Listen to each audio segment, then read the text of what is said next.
एक बार की बात है, एक छोटे से गांव में चिंकी और मिंकू नाम की दो जुड़वा बहनें रहती थी। दोनों बहुत शरारती और जिज्ञासु थी। उनका घर गांव के बाहर एक पुरानी हवेली के पास था, जहां लोग कहते थे कि एक भूतनी आंटी रहती है। वो भूतनी आंटी सफेद साड़ी पहनती थी, लंबे बाल उड़ाते हुए रात में घूमती थी और बच्चों को डराती थी। गांव वाले कहते थे कि वो आंटी कभी एक अच्छी औरत थी, लेकिन किसी जुल्म की वजह से भूतनी बन गई। एक रात चिंकी और मिंकू अपनी दादी से विक्रम बेताल की कहानियां सुन रही थी। दादी ने कहा, बेटियों, कभी उस पुरानी हवेली के पास मत जाना, वहां भूतनी आंटी रहती है। लेकिन दोनों बहनों को यह सुनकर और मजा आ गया।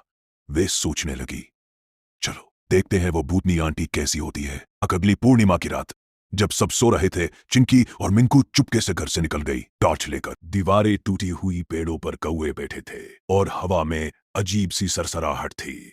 अंदर घुसते ही उन्हें ठंडी हवा का झोंका लगा।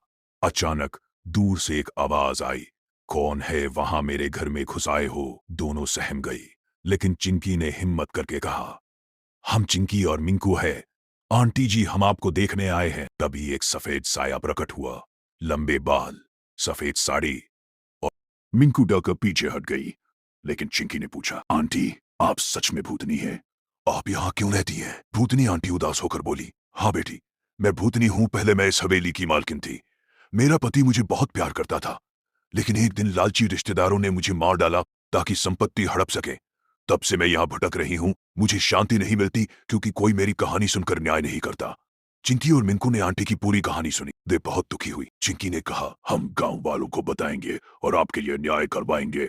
भूतनी आंटी मुस्कुराई, पहली बार अगर तुम सच में मदद करोगी तो मैं मुक्त हो जाऊंगी, लेकिन याद रखना, डरना मत। दोनों बहनें घर लौटी और अगले दिन पूरे गांव में भूतनी आंटी की सच्ची कहानी फैला दी। गांव वालों ने पुलिस को बताया, पुराने कागजात खोजे और उन लालची रिश्तेदारों को सजा दिलवाई। उस रात हवेली से एक चमकदार रोशनी निकली और भूतनी आंटी ने चिंकी मिंकू को सपने में आकर धन्यवाद कहा।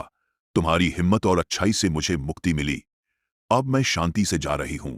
तब से हवेली में कोई भूत नहीं रहा और चिंकी मिंकू की बहादुरी की कहानी गांव में मशहूर हो गई। सीखिए कि डर के आगे जीत है और अच्छाई हमेशा न्याय दिलाती है। कैसी लगी कहानी आपको हमारी कहानी? अगर पसंद आई तो लाइक और सब्सक्राइब कर